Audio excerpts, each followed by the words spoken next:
Sanibonani, welcome back to enye video. Ngiyabonga kakhulu ukuthi ungene. Thank you very much. Ngicela usubscribe maka subscribe, please do so. Subscribe, like video, share ne video as well as ubuka nama ads. Mangabe kuqhamuka ngicela ungawaskip uwabuke guys, let them run. I mean those ads, okay.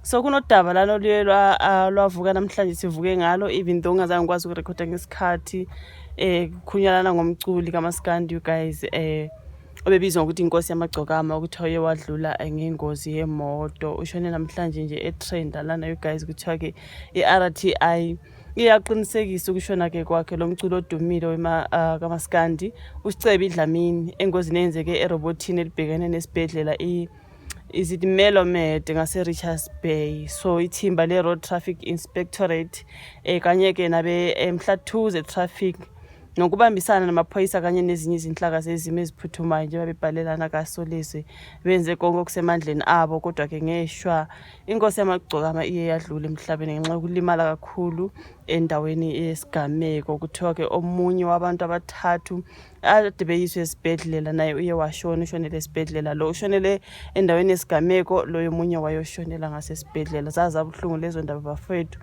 kuthiwa sithumela amazwi enduduzo ke ajulile kunina wakhe futhi sifisela ke nabo bonke abanye ababili abalimele ukuthi ke balulame ngokusheshsha nje bakuthiwa bebebane lapha emotweni kwadlula laba ababili kwasala kababili bayalulama you guys. So wow lokhu bekushiyo ke ngumphathiswa wezokuthutha akwaZulu Natal Siboniso Duma abaculi nabathandi bakaMaskandi baye badlulisa amazwi enduduzo ngalensizwa yasemsinga ngibone kakhulu uphakele umthakathi ngimbone empostile kakhulu lapha na Facebook eloke post nkosi yami ekhala ethi kodwa abaculi bayaphela.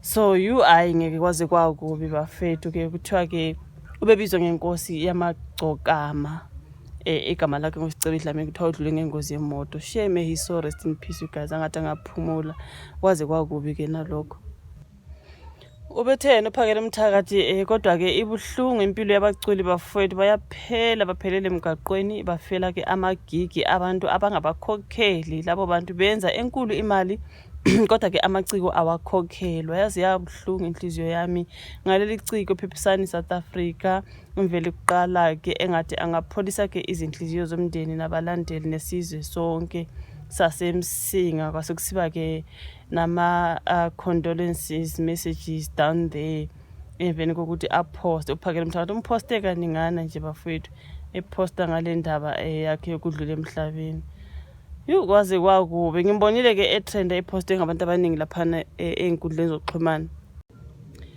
omunye bethe lapha nezindaba ezibuhlungu zokudlula emhlabeni komculi kaMaskandi odabuke emsinga inkosi yamagcokama onguSicebe mfethu uSicebe ungene engozini yemoto ke washonela khona lapha ebheke emcimbini osebuse Richards Bay iBasadi Music Festival ubengahambi yedwa kubehamba nensizwa asebenza nazo bebeba u4 emotweni uSicebe udlulele lapha endaweni esigameko enye insizwe ebikhona emotweni idlulele esibhedlela ngeke.